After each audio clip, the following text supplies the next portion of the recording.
मेरे बच्चे, कैसे हो तुम। मैं तुम्हारी माता तुम्हारे लिए एक बहुत ही जरूरी और महत्वपूर्ण संदेश लेकर आई हूँ। यदि यह संदेश तुम्हें इसी समय प्राप्त हो रहा है तो यह संदेश तुम्हारे लिए ही है। मेरे बच्चे, तुमने उसके प्यार के लिए इतनी सारी कुर्बानी दी है, इतना कुछ किया है जिसको वह डिजर्व नहीं करता था। तुम अब दूसरों की गलतियों की माफ़ी मांगना बंद करो और अपने लिए जीना शुरू करो। वह स्वयं तुमसे आकर अपने लिए माफ़ी मांगेगा, तुमसे तुम्हारे प्यार के लिए भीख मांगेगा। अगर मुझ पर विश्वास करते हो तो मेरी वीडियो को लाइक, शेयर, सब्सक्राइब करें। मेरे बच्चे, आज वह भी विरह की वही ताप को महसूस कर रहा है जो तुमने किया है। वह तुमसे माफ़ी मांगना चाहता है, परंतु उसके अहंकार ने उसे रोक रखा है। उसे अब भी लगता है कि तुम पहले जैसा उससे बेइंतहा पागलों की तरह प्यार करो, उसकी इज्जत करोगे, उसका मान सम्मान करोगे। उसे भ्रम है कि तुम उससे माफ़ी मांगोगे, क्योंकि शुरू से ही तुम यही करते आए हो। गलती चाहे किसी की भी हो, अंत में क्षमा तुमने ही हमेशा मांगी है। इसीलिए अब वह हट किए बैठा है, लेकिन मेरी बात नज़रअंदाज मत करना। मेरे बच्चे, यदि आज भी तुमने पहले की भांति वही गलती की जो तुम पहले से करते आए हो, तो भविष्य में भी तुम्हारे साथ वही सब कुछ होता जाएगा जो आज तक होता आया है। मेरे बच्चे, दूसरों की खुशी के लिए हमेशा तुमने अपनी खुशियों की कुर्बानी दी है। दूसरों की परवाह करने में तुम अपने प्रति लापरवाह हो गए हो। इतने सालों तुमने इस चिंता में बिताए हैं कि वह खुश तो है, उसे कोई दुख तो नहीं, कोई कमी तो नहीं, कोई परेशानी तो नहीं, परंतु इसके बदले तुम्हें हमेशा अपमान मिला है, भला बुरा सुनने को मिला है। उस व्यक्ति ने तुम्हें सबसे ज़्यादा बेइज्जत किया, सबके सामने जलील किया, जिसे तुमने अपने हृदय में सर्वप्रथम स्थान दिया है। परंतु अब संभल जाओ मेरे बच्चे। दूसरों के पीछे अपना वक्त, अपना कीमती समय, अपना जीवन और सबसे कीमती अपनी मुस्कुराहट को मत गुम करो। मेरे बच्चे, तुमने जितना किया है लोगों के लिए, वह लोग उतना डिजर्व नहीं करते। क्या तुमने कभी एकांत में बैठकर शांत मन से यह विचार किया? नहीं मेरे बच्चे, देखो खुद को तुम कितने बदल गए हो। एक चंचल व्यक्तित्व को छोड़कर तुमने उदासी का, निराशा का, रोने धोने का जीवन अपना लिया है। अपनी बातों से सबको हंसा देने वाला व्यक्ति आज स्वयं हंसने की वजह ढूंढ रहा है। इसका केवल एक ही कारण है कि तुमने अपनी खुशियां, अपनी मुस्कान दूसरों पर निछावर कर दी है। मेरे बच्चे, दूसरों को खुश करना, उनकी चिंता करना पाप है, परंतु स्वयं को दुखी करके अपनी इच्छाओं का, अपने सपनों का गला घोट कर करना वो पाप है। मेरे बच्चे, तुम यह विचार करोगे कि माता को खुशी देना, किसी के लिए अपनी खुशियां त्याग करना भला पाप कैसे हो सकता है? निसंदेह यह पुण्य का काम है, लेकिन मेरे बच्चे, अपनी खुशियां, अपनी जिंदगी किसी के लिए न्यौछावर कर रहे हो, यह सोचना बहुत ज़्यादा ज़रूरी है। हर कोई इसका पात्र नहीं होता। मेरे बच्चे, केवल एक वस्तु, एक व्यक्ति के पीछे तुम नहीं भाग सकते हो। तुम्हारा अपने प्रति, अपने परिवार के प्रति भी कुछ जिम्मेदारियां हैं, रिस्पॉन्सिबिलिटी है।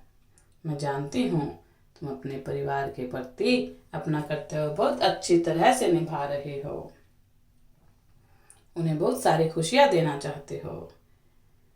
इसके लिए तुमने बहुत सारी योजनाएं भी बनाई हैं, परंतु किसी एक रिश्ते में तुम इतना उलझ गए हो कि तुम निरंतर अपने कर्तव्य पथ पर नहीं चल पा रहे हो। हर दिन अपने मस्तिष्क में तुम कई कार्यों को लेकर सूची बनाते हो, परंतु उस कार्य को तुम कभी भी पूरा नहीं कर पाओगे, क्योंकि अधिकतर समय तुम उदास, तनाव और स्ट्रेस में रहते हो। किसी बात को लेकर, किसी व्यक्ति को लेकर तुम डरे हुए हो, भयभीत और चिंतित हो। मेरे बच्चे, जिस बात की चिंता तुम्हें लगातार खाई जा रही है और भीतर ही भीतर दिन प्रतिदिन तुम खोखले होते जा रहे हो, वास्तव में वह काल्पनिक है। समस्याओं को तुमने स्वयं जन्म दिया है। यह बात एक कड़वी है मगर सत्य है। मेरे बच्चे, तुम्हारे जीवन में सब कुछ शुभ होगा, मंगल हो रहा है, अच्छा हो रहा है। तुम्हारी जिंदगी में बहुत कुछ खास है, परंतु उस पर नजर नहीं है।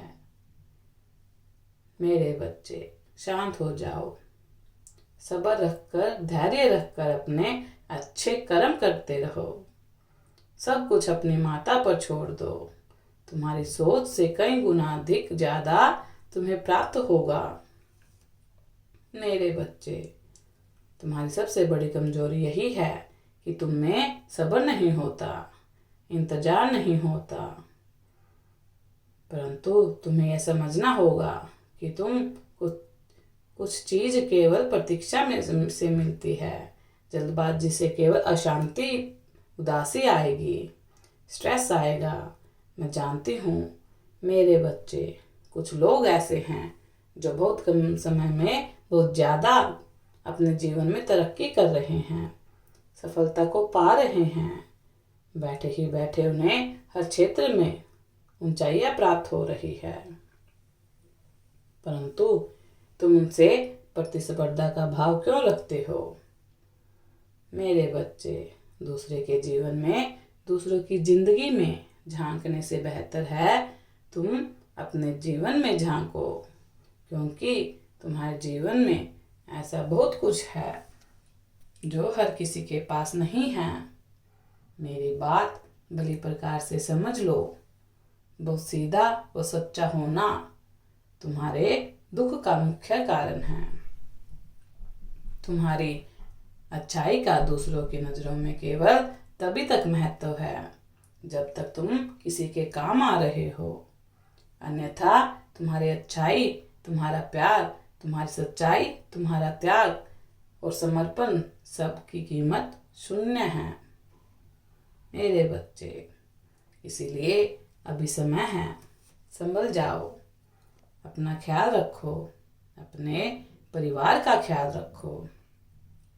बाहर का कोई व्यक्ति कितना भी खास क्यों ना हो, उस पर इतना ज़्यादा विश्वास मत करो। कोई भी कार्य करने से पहले अपने माता पिता की सलाह अवश्य लो। दिन की शुरुआत किसी अच्छी पुस्तक से, अखबार से करो, अच्छी धार्मिक कथाओं से करो, सकारात्मक सोच से करो, और किसी को यह अनुमति मत दो कि वो तुम्हारे जीवन के निर्णय ले सके। अपने मार्ग स्वयं चुनो और बिना थके उस मार्ग पर कार्य करो और सफलता को हासिल करो। मेरे बच्चे, उस मार्ग पर चलो, फिर तुम अपनी मंजिल को प्राप्त कर लोगे। मैं जानती हूँ कि तुमने उसको पाने के लिए सभी असंभव कार्य किए हैं। तुम्हारी गलती न होने पर भी तुमने उस गलती की माफ़ी मांगी है, उसके सामने हर बार झुके हो जो भी बिल्कुल सही नहीं है। मेरे बच्चे, उसने कभी तुम्हारी और तुम्हारे परिवार की कदर नहीं की। उसने हर बार तुम्हें अपमानित किया है, सबके सामने जलील किया है। उसने तुम्हारे प्यार को कभी नहीं समझा। परंतु अब तुम दोनों की इस दूरी से उसे धीरे धीरे तुम्हारी और तुम्हारे परिवार की कदर हो रही है। अब वह सब कुछ बातें याद करके तरस रहा है और तुम्हें पाने के लिए। मेरे बच्चे, अब वह सब कुछ ठीक करना चाहता है। पहले की भांति तुम्हें अपनाना चाहता है, तुम्हारे पास आना चाहता है। मैं जानती हूँ मेरे बच्चे, उसने तुम्हारे साथ विश्वासघात किया, तुम्हारे भरोसे को तोड़ा है, परंतु जिस व्यक्ति के दम पर उसने तुम्हें इग्नोर किया था, जिस व्यक्ति के दम पर वह इतना उछला था, अब वही व्यक्ति उसे धोखा दे चुका है। अब वह पूरी तरह से अकेला है, असहाय है। उसे रहकर सिर्फ और सिर्फ तुम और तुम्हारी याद ही आ रही है। तुम्हारा उसके प्रति जो प्यार था, जो सच्ची केयर थी, वह तुम्हारे अलावा उसे किसी से नहीं प्राप्त हुई। हर कोई सिर्फ और सिर्फ उसके पैसे के पीछे है। यह बात अब उसे समझ में आ गई है। मेरे बच्चे, अब तुम्हारे प्यार का एहसास हो गया है उसे, इसीलिए वह अब सब कुछ छोड़कर तुम्हारे प्यार के लिए, तुम्हें पाने के लिए वापस लौट रहा है। मेरे बच्चे, अब सब कुछ पहले की भांति अच्छा होगा। तुम्हारी कल्पना से भी परे है। जो तुम चाहते थे वही होगा। वह स्वयं तुमसे आकर तुम्हारे प्यार की भीख मांगेगा, तुमसे शादी का प्रस्ताव रखेगा। तुम्हारा यह मिलन निश्चित है। सदा खुश रहो, तुम्हारा कल्याण हो। यदि आप माता रानी पर विश्वास करते हैं तो मेरी इस वीडियो को लाइक, शेयर, सब्सक्राइब करें और कमेंट में 555 अवश्य टाइप करें। यदि माता रानी का आशीर्वाद प्राप्त करना चाहते हैं तो जय माँ काली अवश्य टाइप करें। धन्यवाद।